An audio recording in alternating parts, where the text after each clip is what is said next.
Drinks, food, art, fun. This is Hops and Spirits Kentucky. Can I call this summer, or does that officially start on Memorial Day weekend? Either way, I hope you're having a great start to your week. You had a great weekend, and I hope things are going well for you. We got a great episode as we head into the hoppy world and talk with Eridanus Brewing out of Russell, Kentucky. Don't know where that is. Well, it's just above Ashland, so way northeastern Kentucky, where we haven't done a whole lot. But before we get into that, what's pouring around Kentucky, some news and notes of the state. The Party Source in Newport recently announced its Merchants Club bar will be opening inside of the store this summer in the former Braxton Labs space. Merchants Club will pay homage to the original Merchants Club that was located on 4th Street in Newport in the 1950s, which was part of the underground gambling scene operating as a restaurant and casino. Although the new club will not offer any sort of gambling or illegal activity, nods to the past can be found in the rich branding, well-made cocktails, and being the only club where everyone's a member. Heaven's Door Spirits, the whiskey brand founded by Bob Dylan, recently announced its plans to open a new distillery in Pleasureville, Kentucky. Quietly under development since 2017, the distillery has been producing small batches of bourbon since 2018. The Heaven's Door Distillery features 2 separate still houses, a visitor center with tasting rooms and lounges overlooking the valley and 6 Mile Creek, an 18th century gristmill, 2 18th century cabins, and a barn, all of which have been painstakingly restored. Heaven's Door Distillery plans to open its doors to the public in September 2023. And in addition to the distillery, Heaven's Door has announced it will open a unique brand experience in a former church in downtown Louisville. The brand experience will house a small live music venue, a private event space, and a restaurant bar featuring one of the largest selections of American whiskeys in the country. Heaven's Door Brand Center will include plans to construct a new 15,000 square foot immersive art experience adjacent to the church, which will feature a collection of Bob Dylan's critically acclaimed paintings and metalworks, as well as curated exhibitions of other artists. Sounds like it'll be a cool spot. And in Lexington, the Budweiser Clydesdales are heading to the Chevy Chase Inn for its 90th anniversary celebration. You can meet the iconic horses on Wednesday, May 31st. For the festivities. During the event, Euclid Avenue from South Ashland to High Street will be closed, so plan accordingly. And Lakeside Live is returning to Lexington Green after taking a break the past few years. Starting Friday, June 23rd, residents are invited to bring their own chairs to enjoy live music, food, and drinks for the 6 scheduled shows as part of the summer concert series. And while you're there, you can also check out some swans, geese, ducks, and the critters there at the lake. But up next is our Q&A with Eridanus Brewing Tea and Tap House. You heard that correctly, over in Russell, Kentucky, as we talk with co-owners Kristen and Justin Matthews. Enjoy. Remember to check out Hops and Spirits on social media at Hop Spirits, all one word, on Instagram, TikTok, Facebook, and Twitter. You can also find Hops and Spirits on YouTube and at hopspirits.com. Joining us here for our Q&A this week, they're the co-owners of Eridanus Brewing. I had to say that first because Justin had to tell me this like 4 times before we went on air. Please welcome in the co-owners, Kristen and Justin Matthews. Hi, thanks for having us. And I said it correct. Am I right? You did. Like I said, I had it in my head and I was like, if I don't introduce the brewery first before y'all, it's going to go really badly. We totally understand. Well, I was going to say, I mean, I'm going to ask this question at some point, but how badly have people mispronounced y'all's name? Oh, Lord. Before we even opened, when we announced like new brewery coming, we're super excited. We kind of unintentionally had a pun, like, they kind of played on the end of our name. We got a lot of poop jokes, in other words. So. Yes.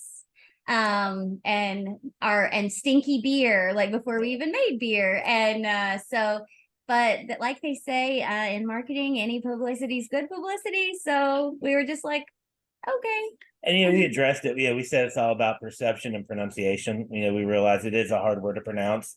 But, and we've also had people that they say, I didn't even recognize this. I didn't even notice that word. Some people just gloss over it. So it just depends. But there was a little bit of a buzz, if you will. Well, like you said, the P.T. Barnum theory, all publicity can be good publicity if with the right thought process. Now, before we get into the brewery and everything that you guys do there, I call this worth the Cliff Notes. Tell us a little bit about yourselves, not too much, because I've of course got questions to ask. So just the Cliff Notes version about yourselves. You go first, or You can go. okay? Justin Matthews. I own Eridanus Brewing. My wife. I'm originally from Southern West Virginia, Bluefield to be exact. Went to Marshall for undergrad and grad school, and then started brewing beer about 12 years ago. From my first batch, I thought this would be fun to do. I'd love to do this, and never really took the jump. Then Kristen and I started seriously talking about it. So I still have my full-time job. I work as a economic researcher at Marshall University. But yeah, that's pretty much me, other than some of the quirks. I think, yeah, fly fisherman, huge Dodgers fan. But yeah, I'm just Justin. And I'm Kristen, and I am from Ashland, Kentucky, and my family is from here. And I have two moms, and they own a few different businesses. And I have my education and background is in marketing, and so I helped them launch and start their businesses 10 years ago. And then when Justin started we actually met 10 years ago or 10 years ago. And so he has always talked about wanting to be a brewer, and it was kind of a pipe dream. And for his 40th birthday, I really pushed him on it. And we had a really cool experience that we may tell you about if you ask the question. But it's a lengthy story. It's a lengthy story. So we decided to pull the trigger on doing this together. But my interest and background is also in herbalism and making handcrafted herbal teas and products. And I started doing that as a side gig about 6 years ago. And so whenever I kind of helped push Justin into this, I'm like, isn't it cool? We're both brewers. What if we did a tea and tap house? And then that's kind of how we rolled through into what we are now. Now, Kristen, did you also go to Marshall, or So I went to Moorhead State. Okay. Because I was going to say, Justin, I'm not going to hold it against you, but I grew up in West Virginia, even though I live now in Lexington. I grew up a WVU fan. But I will say this, in the small world of things, I worked down in Bluefield at the Daily Telegraph doing sports and covered a lot of Bluefield sports, lived in Princeton for a bit, and then Beckley. So it's a small world sometimes, right? Absolutely. And I'm used to everyone I know is a WVU fan, pretty much that I grew up with. So I won't hold it against you. Well, I appreciate that. And you touched on it. Now, how are you? Obviously, growing up in West Virginia and going to Marshall, I get the outdoorsy, the fly fishing, things like that. How are you a Dodgers fan? Yeah, it's funny. I get that question all the time. So my dad is a huge Dodgers fan. So growing up, it was kind of ingrained in my I guess my lessons learned growing up. I have friends and people that will say, "Oh, you're a bandwagon fan. You don't like them until they were good." But I keep a picture on my phone of my first birthday where I was given my first Dodgers hat, and it's just been downhill since then. It's just it's something that I just grew up watching. I remember the '88 World Series, but not as much as I remember the most recent one, which was a great day. But yeah, that's the long and short of it. Just my dad, Dodgers fan, and here I am. And then you touched on this, Kristen. Obviously you both were in a sense home brewers, one with tea and one with beer. And how, I mean, I feel like that's something that doesn't happen as often as one might think. True. Justin, I had very little interest in beer when we met, and he had very little interest in herbs or any kind of like hippie holistic woo stuff. That is all me. So we teach each other things all the time, but it's been really cool to try to figure out how we can collaborate and kind of do some cool pairings and interesting things with tea and beer together. Yeah, we actually just did our first collaboration. We took one of our most popular beers is our Red Devil Ale. It's an Irish red. I kind of modified the recipe a little bit, and we combined it with one of her tea blends that she put together, and we made kind of a tea infused beer. And we did a small batch. It was a test batch, so there was a very limited amount, but people loved it, and it's kind of given us the motivation to try to do a few more collaborations. Yeah, because you hear a lot about collaborations in the beer world, two breweries working together, but a tea and beer working together is not common. So we're we're doing what we can and making good stuff. Well, and it's cool to see collaborations, especially when they're right there together, and that's kind of an extra fun thing. And you touched on this as well. Kind of pushed him on his 40th birthday to go for it, maybe. But obviously, it's different to take that step. And I'm guessing, Justin, did you have an idea for a brewery at any point, or were you just enjoying home brewing? I enjoyed homebrewing. Like I said, the very first batch I did, and it's funny talking to other people that are homebrewers and the commonalities of the Mr. Beer Kit. It was a Mr. Beer Kit that I used, and I had a lot of fun with it. And it was a lot different than what I transitioned to what I'm doing now. But just the fact that I made beer that was drinkable, and my friends liked it, and my family liked it, and it was fun. And it was one of those things. It was my happy place that I didn't know was my happy place until I did it. And I just said, this would be fun to do. This would be fun to do, but never had the confidence because as most brewers will tell you, you're your own worst critic. So I did not think anybody would like the beer. I mean, I was like, oh yeah, it's drinkable, but whatever. But as I started making more and had people say, I'd buy this, you should sell this. And the wheels started turning, and I'm not the risk taker. Being an economist, I analyzed everything from all sides, so I wasn't willing to take the risk. But Kristen is the dreamer in the relationship and the pusher, and so I already pushed my moms into creating a business out of their hobbies and passions, and I knew that it could work, and I knew that Justin's beer was good, and so we took a trip for his 40th birthday to Sedona and the Grand Canyon. And it was his 40th birthday trip because we actually went to see the Dodgers at spring training, which was a bucket list for him. But we went to Sedona for me. And when we were there, we went into a little crystal shop, and the lady ran up to Justin, had not talked to us, really, other than pleasantries. Freaked me out. And he was freaked out. And she's just like, I'm so sorry. I don't do this. But you are she said, I have to talk to you about something. I never do this. And I was freaking out because I was like, something's going on. Should we not get on this plane to go back to Cincinnati, to go back to Ashland? And I'm a hypochondriac anyway, so I always assume the worst. And I was like, oh no. But she ran up to me and she said, you're in the process of planning something. It's going to change your life. It's going to be big. Don't let anybody talk you out of it. But most importantly, don't talk yourself out of it. And then she's like, oh my gosh, I'm so sorry. I didn't mean to scare you. And it kind of it was the weirdest thing that has ever happened. But as we walked out of the store, I told Kristen, I said, I think we're going to open a brewery, because that was the only thing. And it was just weird how it worked. And we jokingly say, Kristen says, I've been pushing you for years to do it. And it took one hippie lady in Arizona to do that. And people say, oh, Kristen snuck in and paid her off beforehand. No, I really didn't. But yeah, it was just one of those moments where, there was a message that was sent that it needed to happen. Well, and clearly here you are today. And was the original idea to do the tea and tap room together, or how did that kind of evolve? Because they're not the normal things you see paired together. They work, but they're not normal together. Right. So I used to do handcrafted teas, and more for medicinal benefits.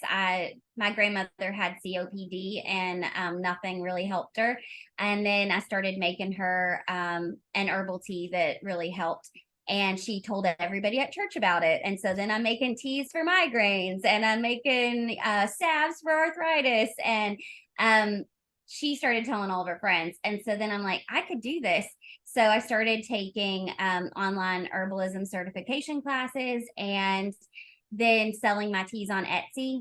And then we were talking about the brewery, and I'm like, what if I sold my teas here? And then it kind of evolved into what it is. But being in marketing, I'm like, okay, it's always easier if somebody's invented the wheel first, to go see if somebody's done this. We could not find any tea and tap house combination anywhere in the United States. And then even tea rooms were really rare, and it was more like a formal sit down kind of tea.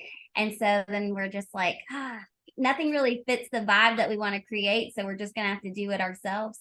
So we have a cozy blend of tea room, tap room kind of vibe. So we have cozy overstuffed chairs and couches, and a dining room where we have game shelves and things like that. Yeah, it fit in perfectly with what we envisioned because, we knew we wanted to open up a brewery and didn't want it to be misconstrued with a bar. So, having the tea, having a significant selection of non-alcoholic beverages for people who might not be into beer or they might not want a glass of wine. It just made sense because we wanted everybody to feel like we had a product and services that they would want. People could bring their kids and have a tea party with their kids and play games. And the next family over might be having a couple beers while they play games with their kids.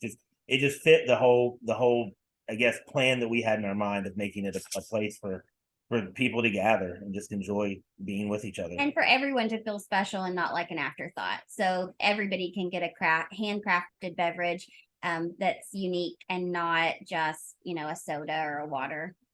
And we push that, the whole, like Kristen mentioned, the cozy vibe. We do get comments about this, particularly on days when UK plays basketball, but we don't even have TVs because we want this to be a place where you can focus on, your family and your surroundings.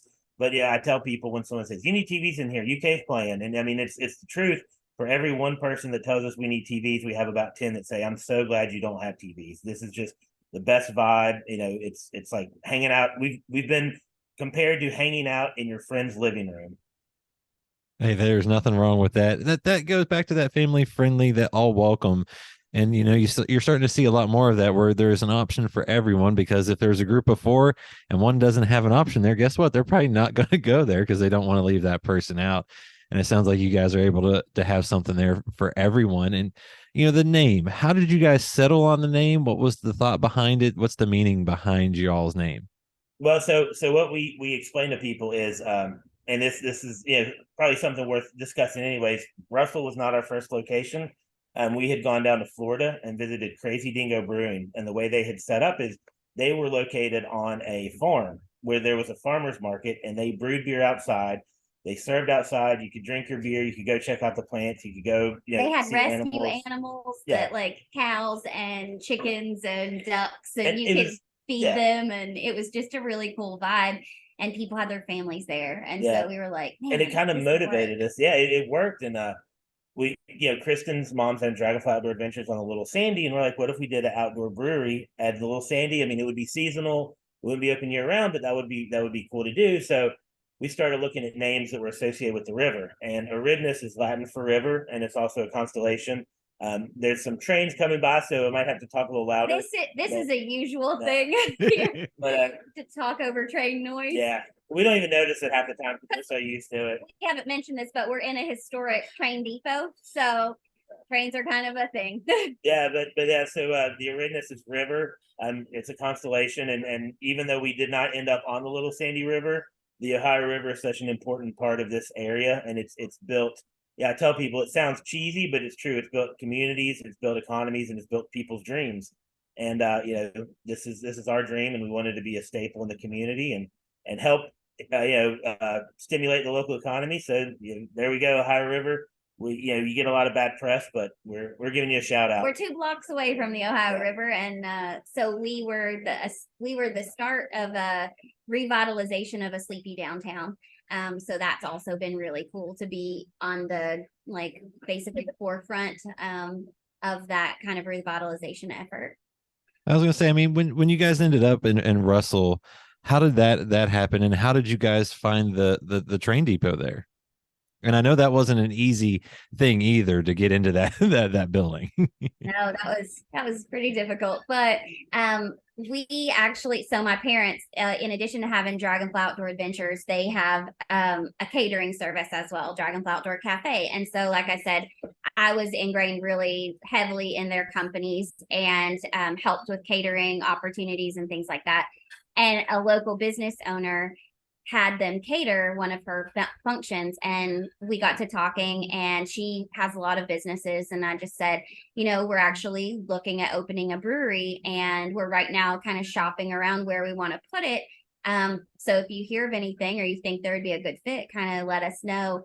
And she stopped and she's like, oh my gosh, downtown Russell needs you. She said, I'm going to get you a meeting with the mayor. We're going to make this happen. And it wasn't like 3 days later, we were sitting down with the mayor of Russell, and he's like, okay, let's see what we can do. And so he's racking his brain, and the city actually owns this train depot, and it had sat empty for over 10 years. It was a train museum and then a senior center.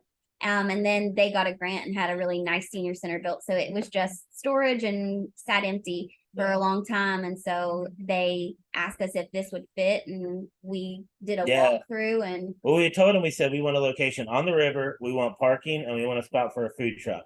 So he called us and he said, I got a location. It's got parking, a spot for a food truck, but it's not on the river.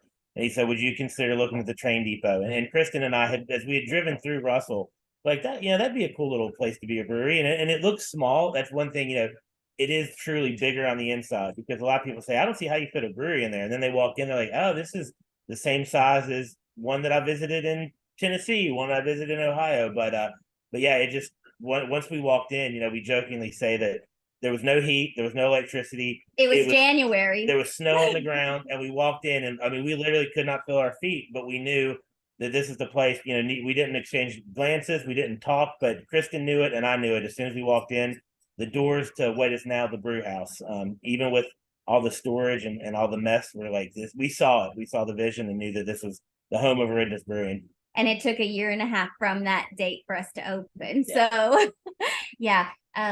Because it's a historic train depot and there are lots of rules and regulations to follow. But it was a labor of love. So we knew it was going to work. We just had to have the patience to get it to opening date. So, and a lot of it too was just being prepared to be a brewery, because the brew house, I guess back in the day, used to be the luggage holding area. And while there was power, there was no water, there was no drainage, and the electricity was not up to what really needed to run the brew house. So we had to wait for some plumbing, wait for some electric to be done. And it was took a long time, because at that time it seems like everybody was getting stuff done. And a lot of it was hard to find workers, but we found people that did it. And like Kristen said, a year and a half after we set foot in here, it was funny because we kept saying, we announced our location and we had a tentative opening date. And then we kept having to push it and kept having to push it. And people started to kind of wonder if we actually were going to open. And the permitting part that we thought was going to take the longest was done in weeks. So we had the ability to brew beer. We just didn't have, a way to do it. We were still waiting on everything, but it worked out, and here we are, a little over a year and a half now. So I was going to say, I mean, being in a historic building, I think that's another thing people don't always realize. Yes, there's a lot of regulations when it comes to brewing, distilling, things like that, but historic properties are not exactly easy to do a whole lot of things to just on a whim. Everything has to be planned out and approved. But this building had so much character. Like, I mean, it's the original walls. We have the original ticket window inside, and it's got a bullet hole in it from where it was held up sometime in the 40s. The light fixtures are all original, and they're the industrial look. And so it's come back into fashion, but they're actually original to the building. So it has so much character. But we were fortunate in the fact that, I mean, the state and the city both know that a lot of times these buildings, if they're not being used, it's hard to take care of buildings that sit empty, and they realize the benefit of allowing us, to take it and to dig a trench drain back in the back room and to do things that change. It doesn't change the character or the charm of the building. It just makes it usable. And they knew that was an important thing to keep the building, I guess, not in a state of disrepair. And the fact that my parents already had an established food business. So they had a food truck and they already had quite a following. And we were able to pair together with them and do a permanent on-site food truck of their food, because this building wasn't going to be capable of having a commercial kitchen. That was one of the things they said right out the gate, sorry, but we've had restaurants come into train depots and they tear out walls and they have to do all these changes to make it fit like standards of code for kitchens. And we were like, oh, no, we won't have to do that. My parents are going to do the food service part. And we didn't want to touch food service. Yeah. We're like, nope, we're not opening a restaurant, we're opening up a brewery. We can let someone else do the food. So That's a very, very smart idea. We handle the beverages and then let y'all go outside and bring in some food, and it's a win-win for everyone. And like you said, you guys have been there for almost, you're coming up here soon in 2 years, a year and a half right now. Like, what's the reception been? Because there's not a whole lot of breweries on that part of the state. Oh, we're the first Yeah. because the county was pretty dry. The closest one is in West Virginia, the Peddler over in Huntington. But other than that, you have to go to Moorhead or Pikeville, which are not, I mean, they're day drives, but they're not super close. But the reception's been great. We've had a lot of I tell people I like it when people come for the first time. I like it even better when they come back a second and third time. But we have a lot of regulars. We have people come in. We're starting to show up on results in like Google. So we'll have people passing through on their way to Lexington, and they Red River Gorge. Red We get a River lot of Gorge. people that are going hiking and breweries near me, and we pop up. So they stop by. The community's been great. Everyone supported us, and the reception's been warm and welcoming, and we're happy where we are and happy that we did this. And what's really cool too is that, like I said, part of the revitalization of this little downtown, one thing when we saw the Crazy Dingo Brewing in Florida, and we were like, oh, it's so cool. They have farmers markets and farm stands, and you can buy produce and all these things. Actually, last week, the UK Extension Office's farmers market that's in Greenup County put in a Thursday market in downtown. So it's a 4 to 7 evening market. And so we're a part of a farmer's market, when we were like, oh, well, we have to scrap that plan, but now we are. And it's just so cool the way the universe works. Absolutely. And it ends up kind of how we envisioned it after all. And one of the coolest things, and I guess it kind of goes under the reception, is from the beer side of it. When we opened, so I have assistant brewer Chris Matney, who is he's the man. Like him and I met, we jived well, and we brew together, and we make some good beers. But when we opened, we knew that there was a craft beer following, but there wasn't the craft beer following that we really wanted. So we knew that we needed a light beer, because a lot of people around here are domestic light beer drinkers. I say drink what you like. I have nothing against that, but we sell craft beer. So we brewed a blonde ale, was the first beer that we brewed. We sold it out in no time. So from that, we started kind of doing a little different thing. So the next beer we brewed was our Irish Red. We named it the Red Devil Ale after the local high school, which is low-hanging fruit. You name a beer after a local sports team, like you're going to sell that. But people started buying it, and they realized that beer with a little color to it isn't as scary as they think. So now we have people who would never touch anything other than Miller Lite, Bud Light. They are drinking our stout. We do a bluegrass brown ale conditioned with bourbon and oak. But my crowning achievement is as kind of, I call it my passion project. I wanted to do a black IPA, and we did it, and it turned out it's probably the best beer we've ever made, and it's definitely the favorite beer I've ever made. And we have people that when they came in, they drank the blonde, and then they were drinking the black IPA, and I knew that had we tried to sell a black IPA when we opened, it would have sat for months. But now just seeing the reception of craft beer and the evolution of drinkers from a lighter beer with not a lot of character to something that is going to smack you in the face with hops and malt and 8.6 ABV. You only need one. Exactly. But you talk about being part of the community and doing things, and I think that's really the ethos of a lot of craft breweries and towns. And you guys want to take a different kind of mindset too there, where you also want to be eco-friendly, as well, with everything you do, promote inclusivity and things like that. Why is that mindset so important to y'all? So we really wanted to try to be as zero waste as possible. That was really, and we knew it wasn't going to be cheap. We knew that it was going to, cost us to stick to that. And for the most part, we do a lot of dishes by hand because we don't have a dishwasher. But we compost, and we have an on-site. So part of the appeal of this place is that there was a garden and landscaped little memorial garden out front, and the city gave me permission to put in an organic herb garden. So we're growing our own herbs that we use in the teas that we are using in the food on the food truck. So we are composting, and we're using actual compostable stuff, not the compostable cups that go to the landfill and never break down because it's not composted right. So we're really trying to stick to that like earth friendly, conscious mindset, because that's who we are as people and how we live our life at home. So we felt that to be responsible business owners, that we stuck to that as much as possible.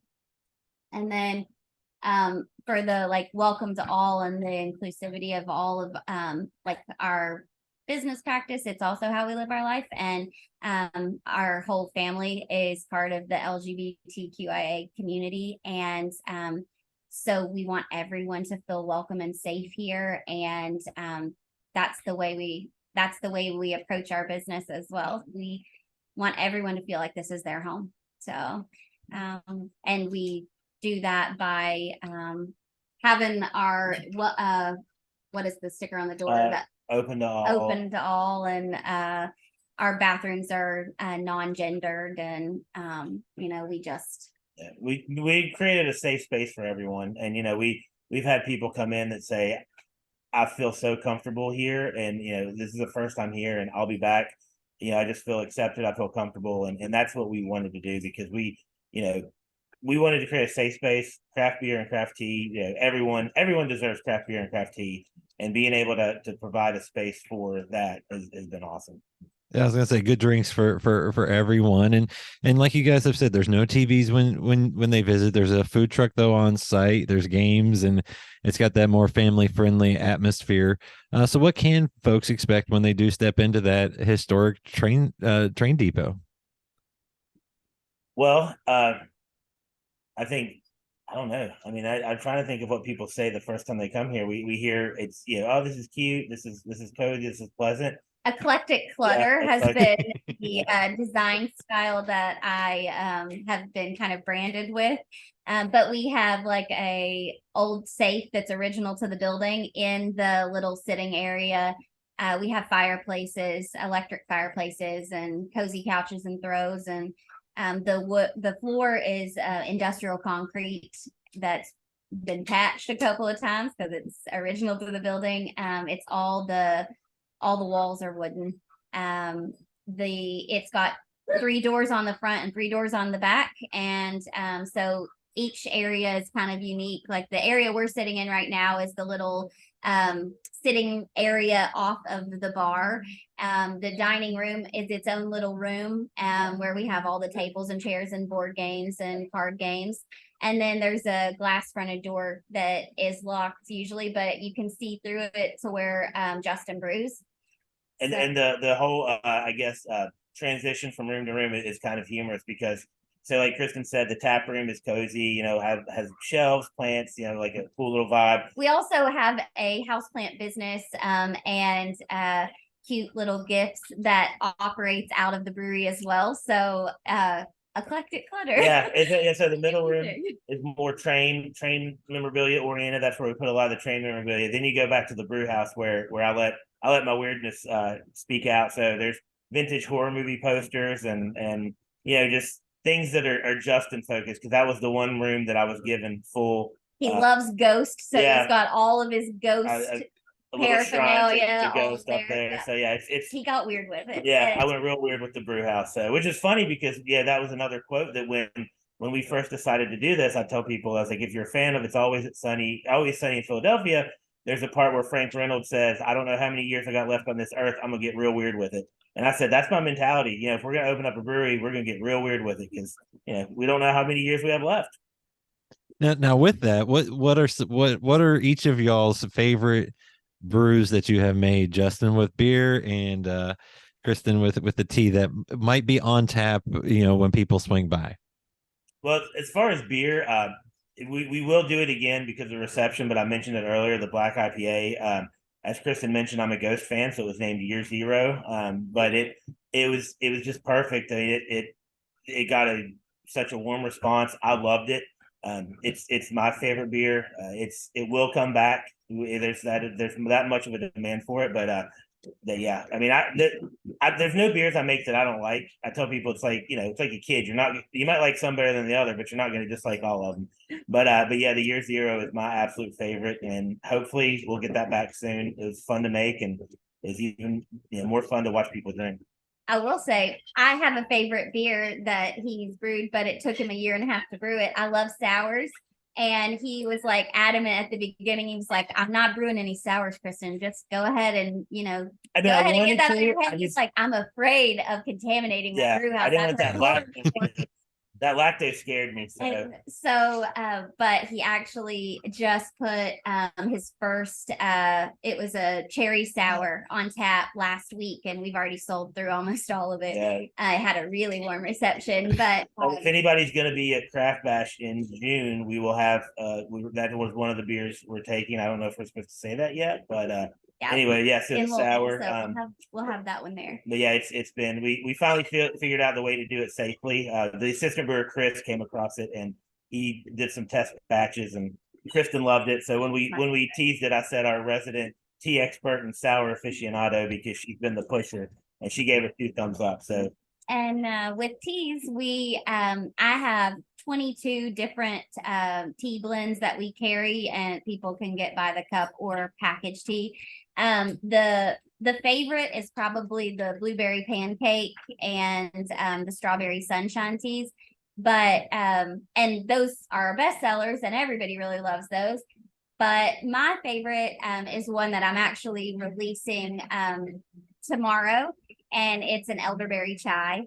And so I think it's going to have a really warm reception, but I made it back during the winter as just a test batch as part of an herbalism workshop I did. And everybody that was a part of that, they're just like, hey, when can we make more of that? How can we get some of that? And so it kind of sparked like, I probably need to just actually take the time to formulate that recipe on a bulk, massive scale. So I did, and we're releasing that, but that's what I've been drinking on the last 6 months. So I was going to say, just hearing all that, it's no wonder that I can see many more tea and beer collaborations come together, because I feel like the flavors can work out well. And my last question is what's the future for y'all? Because obviously it's still young in the whole big picture of it all. So what's kind of the next plans that you can kind of talk about and you're looking forward to? Well, I'll answer to the brewing side, and Christy can talk about what's in store for the tea side. As far as brewing, we want to.